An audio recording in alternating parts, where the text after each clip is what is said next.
తప్పని పరిస్థితిలో ఎవరి మీదైనా చలానా వేస్తే ఒక్క పైసా తగ్గించకండి. మూడవది, వాళ్ళ బ్యాంక్ అకౌంట్స్ తోని డైరెక్ట్ గా డిపార్ట్మెంట్ కి సింక్రనైజ్ చేయండి. ఎప్పుడు చలానా బట్టి ఆటోమేటిక్ గా వాళ్ళ అకౌంట్లోకి వెళ్ళి డిడక్ట్ అయ్యి పోయే విధంగా ఈ రోజు బండి రిజిస్ట్రేషన్కి వచ్చినప్పుడే ఆ బండి యజమాని యొక్క ఖాతాను మీరు తీసుకోండి, బ్యాంక్ అకౌంట్ అటాచ్ చేయండి. ఏ బండి అయితే స్పీడింగ్ చేస్తుందో, ఏ బండి అయితే సిగ్నల్ జంప్ చేస్తుందో, ఏ బండికి అయితే చలానా పడుతుందో ఆటోమేటిక్ గా ఆ యజమాని అకౌంట్ లో నుంచి నగదులు బదిలీ అయ్యే విధంగా మీరు ఈ రోజు టెక్నాలజీని వాడుకోండి. బ్యాంకులను కూడా సమన్వయం చేసుకోండి. లేఖపై ముఖ్యమంత్రి రేవంత్ రెడ్డి కీలక వ్యాఖ్యలు చేశారు. డైరెక్ట్ వాహనదారుల అకౌంట్ నుంచి డబ్బులు కట్టే విధంగా జీవో తెస్తున్నారు. దీంతో ఎలా స్పందిస్తారు? అదే మంచి పని చేస్తున్నాడు రేవంత్ రెడ్డి. ఎక్కడైతే వాహనదారులు స్పీడ్ గా పోతున్నారో ఆటోమేటిక్ గా వాళ్ళ అకౌంట్లోకి వెళ్ళి డబ్బులు తీసేసి ప్రభుత్వం దాంట్లో ఖజానాలో జమ చేయాలనుకుంటున్నారు. అది మంచిదే. మరి దానికన్నా ముందు మేము ఒకటి కోరుకుంటున్నాం, సేమ్ టైంలో వాహనదారుడు వాహనం కొనుక్కున్న తర్వాత రోడ్ ట్యాక్స్ కింద ప్రభుత్వానికి డబ్బులు కడుతున్నారు. కాబట్టి ప్రభుత్వం కూడా మౌలిక సదుపాయాల కల్పనలో పౌరులకు కల్పించాల్సిన రోడ్లను కూడా వాళ్ళు తీసుకున్న ఫీజుల ప్రకారంగా రోడ్లు ఉండాలి.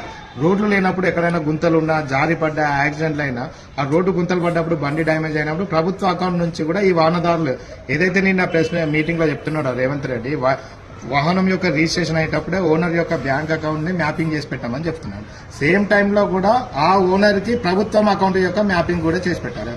ప్రభుత్వం కూడా మౌలిక సదుపాయాల కల్పనలో ఒకవేళ లేట్ చేస్తే ప్రభుత్వ ఖజానా నుంచి కట్టాలి. రోడ్లు గుంతలు ఉన్నాయి, దిగబడ్డాడు, ఖాళీ 20,000 ప్రభుత్వం అతనికి ఎంబడే అకౌంట్ లో ట్రాన్స్ఫర్ కావాలి. రోడ్లు సరిగా లేవు, దానికి సంబంధించి వెహికల్ మెయింటెనెన్స్ ఉంది, ఆ వెహికల్ కి అయ్యే ఖర్చు కూడా ప్రభుత్వం ఇచ్చేయాలి. ప్రభుత్వం మౌలిక సదుపాయాల కోసం తీసుకుంటున్న ట్యాక్సులు తీసుకొని ప్రజలకు మౌలిక సదుపాయాలు కల్పించలేని పక్షంలో అదే విధంగా జవాబుదారీతనంతో ఏదైతే జవాబుదారీతనం కావాలనుకుంటారో అదే జవాబుదారితో ప్రభుత్వ ఖజానాను కూడా కామన్ మ్యాన్ పౌరులకు మ్యాపింగ్ చేసి పెట్టాలని కోరుకుంటున్నాను. వాహనదారులు ముఖ్యంగా ట్రాఫిక్ రూల్స్ కి విరుద్ధంగా ప్రయాణిస్తూ దానివల్ల ప్రమాదాలు కూడా జరుగుతున్నాయి. మరి వాటిని ఎలా మనం ఖండించవచ్చు? ఎలా మీరు ఫస్ట్ రోడ్ సేఫ్టీ ఉత్సవాలు చేస్తున్నారో బాగానే ఉంది. గ్రౌండ్ లెవెల్లో వెహికల్ ఎక్కడైతే పట్టలేదో అక్కడే హెల్మెట్ రిజిస్ట్రేషన్ ఏదైతే సిస్టమ్ లో తీసుకొస్తున్నారో ఈ పౌర నియమాల మీద అవేర్నెస్ తీసుకురావాలి. దానికే ప్రజలు అన్ని పార్టీలు కూడా ముందుకొచ్చి చేస్తాయి.